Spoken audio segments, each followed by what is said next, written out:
Hi అండి, బాగున్నారా? Holidays అయిపోయాయి. Back to routine. ఇంకా మళ్ళీ రొటీన్ లైఫ్ స్టార్ట్ అవుతుంది. సో ఎలా ఉన్నారు? బాగున్నారు అనుకుంటున్నాను. మేము వస్తూనే మొక్కలు ఎలా ఉన్నాయా అనుకుంటూ వచ్చాము. బికాజ్ మేము 4 days అని చెప్పి వచ్చి 10 days వరకు అంతే ఉండిపోయాము. పాడైపోయినాయి ఏమో, మొక్కలు ఏమైనా దెబ్బతిన్నాయా అనుకున్నాం. కానీ కోకోపిట్ అవ్వడం వల్ల అవి దెబ్బతినలేదు, బాగున్నాయి. ఒక్క హ్యాంగింగ్ పాట్స్లో ఉన్న పుదీనా మాత్రం ఎండిపోయింది. మిగతా అలా విడిగా పెట్టిన పుదీనా కూడా ఎండిపోయిందనమాట. అదొక్కటే బాధ అనిపించింది. మిగతావన్నీ కూడా డల్గా ఉన్నాయి. వచ్చి వాటర్ పోసిన తర్వాత దే ఆర్ బ్యాక్ అనిపించింది. సో ఇలా హ్యాంగింగ్ పాట్లో పుదీనా మాత్రం ఎండిపోయింది. దాన్ని అక్కడ వరకు కట్ చేసాము. ఇవి వస్తూ వస్తూ ఆరెంజ్ విత్తనాలు పెట్టాను, అవి అలా మొలకొచ్చినాయి. లెమన్ వచ్చినాయి కదా, అవి ఎండిపోయినాయి. మిరప బాగుంది, మనీ ప్లాంట్స్ బాగున్నాయి. అత్తయ్య పాలు ఇంకా చాలా పంపించారు.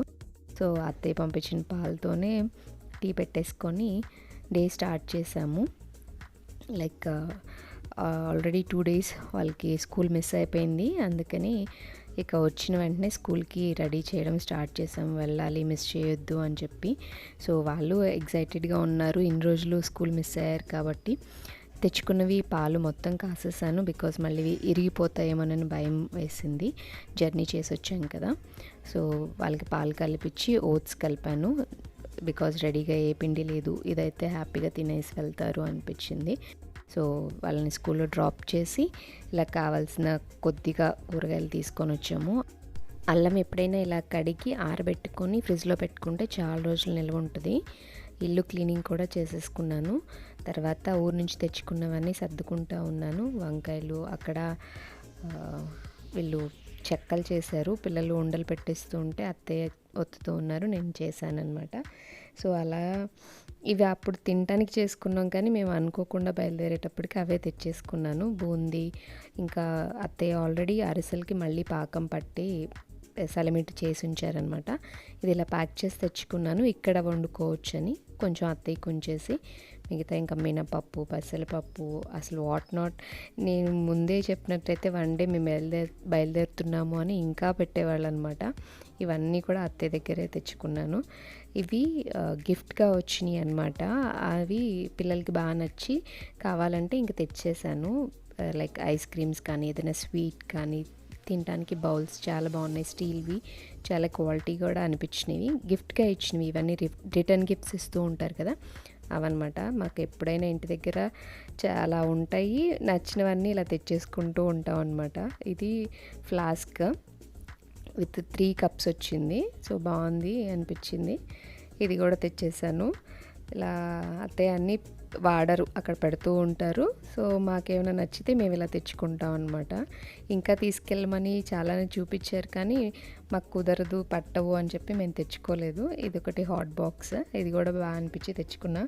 ఖాళీగా ఏం తీసుకెళ్తావులే హాట్ బాక్స్, అందులో ఖాళీ ఉంది కదా అని శనగపిండి పోసేసారు అత్తయ్య. సో అలా సర్దుకొని తెచ్చుకున్నాము. ఇంకా వంటకి పప్పు, కొబ్బరి పచ్చడి, చారు చేసేసాను. ఆ రోజు ఈవినింగ్కి కూడా సెట్ అయిపోతాయి అని, ఎందుకంటే వర్క్ ఉంది కదా, వచ్చిన వెంటనే క్లీనింగే సరిపోతూ ఉంటుంది కాబట్టి ఇవైతే ఈవినింగ్కి కూడా సరిపోతాయి అని చెప్పి అలా చేసేసుకున్నాము. లంచ్ బాక్స్లోకి మాత్రం జోసే నాకు ఎగ్ రైస్ కావాలి అని అడిగింది. సో తన కోసం మాత్రం ఎగ్ రైస్ చేసి పెట్టేశాను. జయదేవ్ ఇంటికి వచ్చి తినేస్తాడు, తను హాఫ్ డే అనమాట. సో అలా తనకి లంచ్ బాక్స్ రెడీ చేసేసాను. తర్వాత మేము లంచ్ చేసేసి 15 days లాగా, నియర్లీ 15 days లేం కాబట్టి కొంచెం ఎందుకో బియ్యము లైట్గా పురుగు స్టార్ట్ అయింది అనిపించింది. అదంతా క్లీన్ చేసేసుకున్నాను. ఈవెన్ ఇవి పల్లీలు కూడా చాలా ఎక్కువ తెచ్చాను ముందు. అవి అలా పురుగు వస్తాయి అనుకోలేదు నేను, నాకు ఎప్పుడూ అలా అవ్వలేదు, ఫస్ట్ టైం ఇలా. సో దాన్ని కూడా క్లీనప్ చేసుకొని ఆలోచిస్తూ ఉన్నాం, రోజు ఈవినింగ్ ఈ టైంకి ఊరి దగ్గర అయితే ఏం చేస్తూ ఉండేవాళ్ళమని. జయదేవ్ అయితే ఇలా వాళ్ళ నాన్నమ్మతో కలిసి పొలంకి వెళ్ళి గేదెల కోసం మేత కోసుకొచ్చేవాళ్ళు అనమాట. సో అవన్నీ మెమరీస్గా ఉన్నాయి అని చెప్పేసి ఇంకా మీకు చూపిద్దామని చెప్పి పెట్టాను. అత్తయ్య ఇలా పాలు తీసుకొని వచ్చేటప్పుడు మొగ్గలు తెంపుకొని వచ్చి గాబులో వేసేస్తారనమాట. అవి మార్నింగ్కి విచ్చుకుంటాయి, పూజకి పూలు రెడీగా ఉంటాయి అన్నమాట. అలాగా.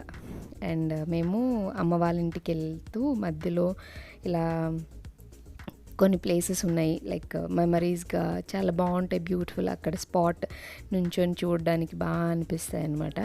అక్కడక్కడ మేము ఎప్పుడూ ఆగుతూ ఉంటాం. ఎప్పుడు అమ్మ వాళ్ళ ఇంటి దగ్గర నుంచి అత్తయ్య వాళ్ళ ఇంటికైనా అలా వస్తున్నప్పుడు ఈ ప్లేసెస్లో ఆగుతాము.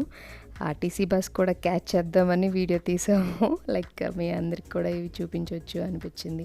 పొలాల్లో అసలు ఈ రూట్లో పొల్యూషన్ అనేది కనిపించదు, బికాజ్ వెహికల్స్ చాలా తక్కువగా వెళ్తూ ఉంటాయి. అండ్ ఫుల్ గ్రీనరీలో ట్రావెల్ చేస్తున్నట్టు ఉంటుంది. చాలా బాగుంటుంది, like fresh air, full of greenery feels, అసలు పొల్యూషన్ ఉండదు. ఇది మా ఫేవరెట్ స్పాట్. కంపల్సరీ ఇక్కడ ఆగాల్సిందే. ఆగి కాసేపు అలా రిలాక్స్ అయ్యి మళ్ళీ స్టార్ట్ అవుతాము. లైక్ చాలా ప్లెజెంట్గా ఉంటుంది. చెట్లు నీడగా, వాటర్ నుంచి చల్లగా గాలి వస్తూ ఉంటుంది. అసలు ఆ ఎక్స్పీరియన్స్ అనేది మనకి పల్లెటూరులోనే దొరుకుతుంది. ఇది మా అమ్మవారు ఊరు వచ్చేసాము.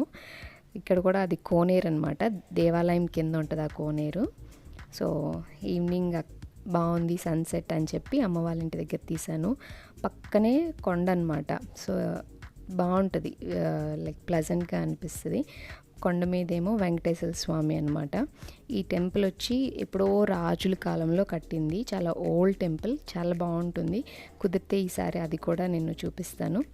ఇవి మా నాన్న నాటిన అశోక చెట్లు, జామ చెట్టు, ఇంకా బోల్డన్ ఉన్నాయి. నాకు యాక్చువల్లీ కుదరలేదు అవన్నీ కూడా తీయడము, బట్ ఇవి మెమరీస్గా అలా చూపించుకున్నాను అనుకోండి.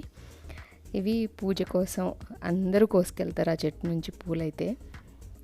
ఇది ఇంకొక ఊర్లో చెరువు, చాలా పెద్ద చెరువు అండ్ చాలా బాగుంటుంది. చుట్టూ కొబ్బరి చెట్లు, లైక్ మంచి బ్యూటిఫుల్ ప్లేస్ అనమాట. ఇవి ఓల్డ్ కొష్టాలు, బార్నీలు అంటారు కదా, అవి. ఇవన్నీ మెమరీస్గా ఉంటాయి. మళ్ళీ ఇవన్నీ మిస్ అవుతాము అనిపించి అలా క్యాప్చర్ చేసేసాము. దారిలో మాకు బాగా రేగిపళ్ళు కనిపించేటప్పటికి ఆగి కోసుకుందాం అనిపించి ఇలా వాటిని కూడా కోసేసాను. కోసుకొని హ్యాండ్ బ్యాగ్లో వేసేసుకొని తెచ్చాము. పిల్లలకి నచ్చినాయి, నాకు ఇష్టం. సో ఎవరికి ఇష్టం ఉండదు రేగిపళ్ళు. వీటినే మనం ఇక్కడ ఎంత పెట్టి కొనుక్కుంటాము, ప్యాకేజింగ్ చేసేసి అమ్ముతూ ఉంటారు, కొనేసుకుంటాం. బట్ నాకు అక్కడ ఫ్రీగా ఎన్ని కోసుకున్నాను చూడండి, బాగా అనిపించింది. మేము వచ్చేటప్పటికి వాళ్ళు వెనకాల ఇంట్లో ఇలా ఆటలో ఉన్నారు, వాళ్ళని తీసుకెళ్ళలేదు అమ్మ వాళ్ళ ఇంటికి. అప్పుడు మేమిద్దరే వెళ్ళాం అనమాట. వీళ్ళు ఆడుకుంటూ ఉన్నారు. ఈ ఆట ఏంటంటే కర్చీఫ్ ఆట అంట. మీలో ఎంతమంది ఆడుంటారు ఈ ఆట? ఆడుకొని ఉంటే కామెంట్ చేయండి, చెప్పండి. చాలా బాగా అనిపించింది వాళ్ళు చక్కగా ఆడుకుంటుంటే, అందుకే నేను షూట్ చేశాను. ఒకళ్ళనొకళ్ళు ఆ కర్చీఫ్ ఎవరి వెనకాల వేస్తే వాళ్ళు వెళ్ళి పట్టుకోవాలి. బాగా అనిపించింది. ఇలాంటి ఆటలు అవన్నీ చాలా మెమరీస్ కదండి. సో వచ్చేసాము బ్యాక్ టు రొటీన్. ఇక రెగ్యులర్ లైఫ్ మళ్ళీ start, back to school, back to work అలా అయిపోతుంది కదా. స్కూల్ నుంచి వచ్చినాక ఇంకా హోంవర్క్ స్టార్ట్ చేసేసాడు. కష్టంగా ఉంది పాపం రాయడం చాలా రోజుల తర్వాత, కానీ హ్యాపీగా ఉన్నారు బికాజ్ అంతా మిస్ అయ్యి ఉన్నారు కదా. సో అవన్నీ మళ్ళీ రికలెక్ట్ చేసుకుంటూ ఉన్నాడు. వాడే చెప్తున్నాడు I miss that, I miss this అనుకుంటూ, అందుకని అలా చూపించాను. Log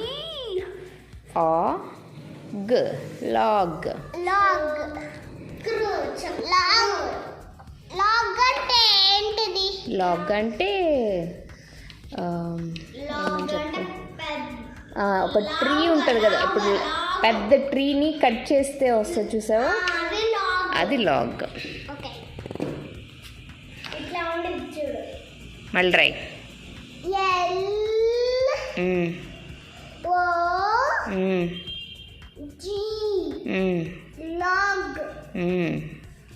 log I miss my bag. ఇంకా I miss my pencil, I miss my editor, I miss my table, I miss my magnets, I miss my toys. సరిగ్గా మాట్లాడు. I miss